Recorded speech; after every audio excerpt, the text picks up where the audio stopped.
guys, what's going on? So big news today. It's October 1st now, pretty much. Well, when this video is going up, I guess it's almost October 1st.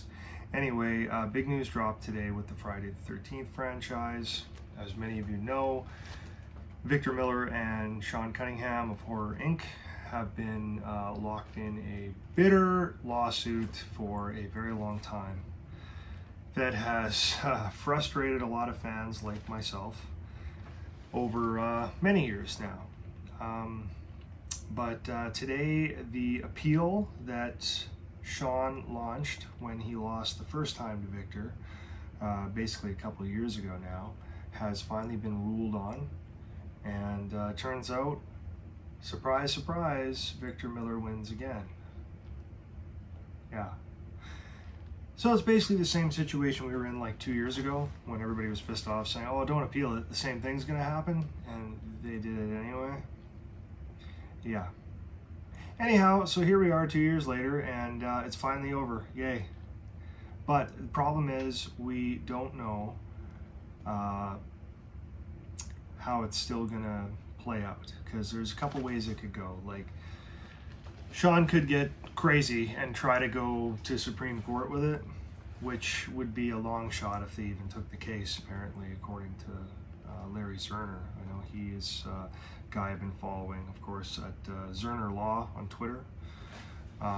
He's been keeping up very close with the case, and of course he's a copyright attorney himself, and he played Shelley in Part 3, the guy that ended up giving Jason his mask, more or less.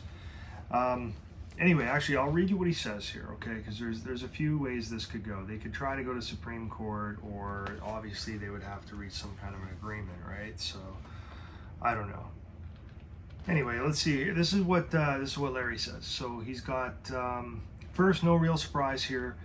They basically upheld the decision of the trial court that when Victor Miller wrote the Friday the 13th screenplay, he was acting as an independent contractor and not as an employee.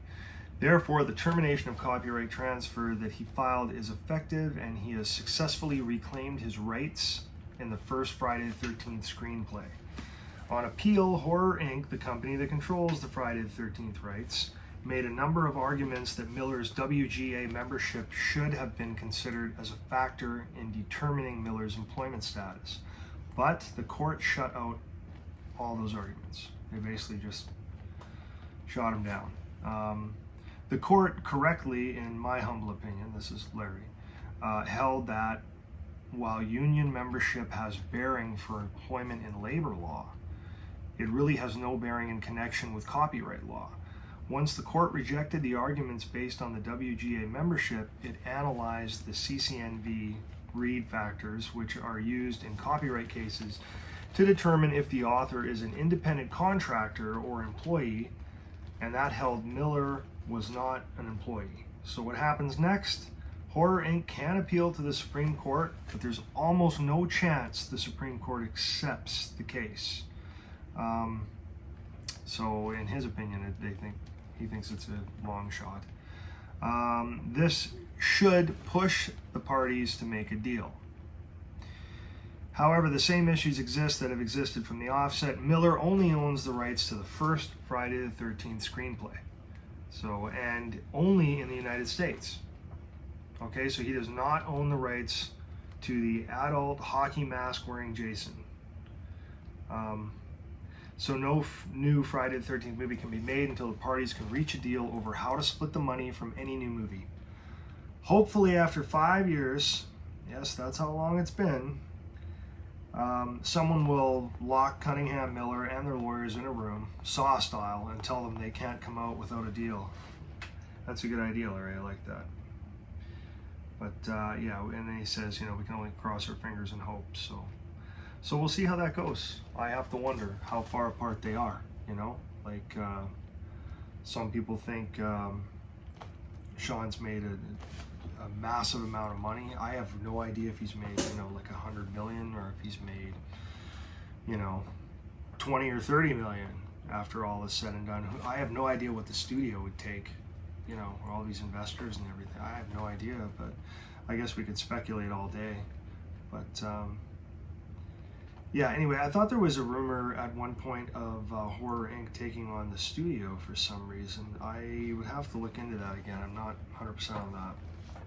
But I remember hearing some kind of a rumor about it, and I thought, oh, I wonder if he's trying to go after the studio to try to get more out of them so he can have a bigger slice of the pie to split in some way with Victor Miller. I have no idea.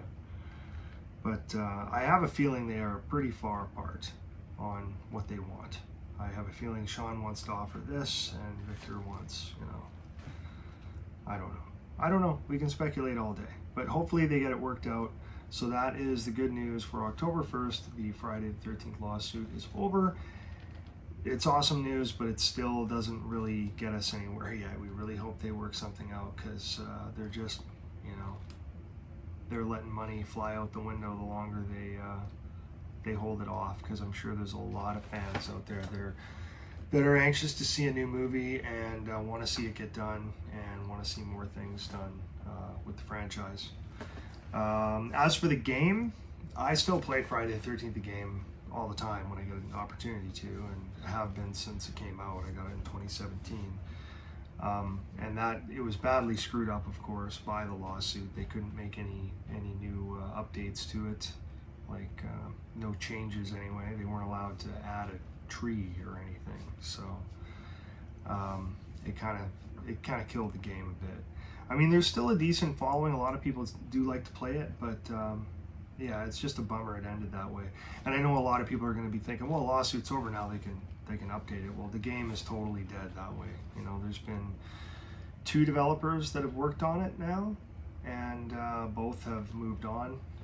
There wasn't any money to be made there anymore, so they moved on. So they're not going to like stop a new project and go back. I can't see that happening. I mean, we can all hope, but I think the chances are slim and none. Like, it's just, don't hold your breath there. Hopefully we'll get another game eventually. I don't know how soon they're going to want to jump into that, though, of course, with this lawsuit stuff still being so fresh. But yeah, it's interesting to see how that's all going to play out.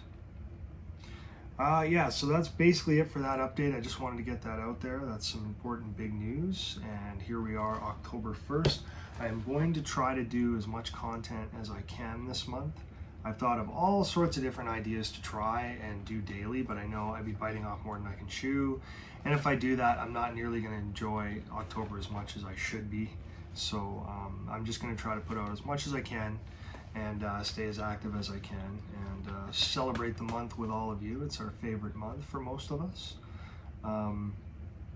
Yeah, so that's basically what's coming in the days ahead. And like I said, I have a lot of stuff I'm expecting to come in this month. Very busy month.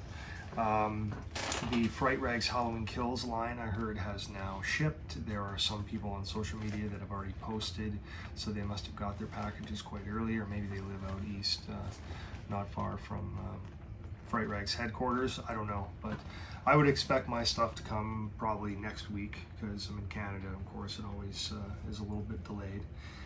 And same thing with the Halloween 4K HD release. I've mentioned that before. Those are now hitting the streets, so those should be coming pretty soon as well.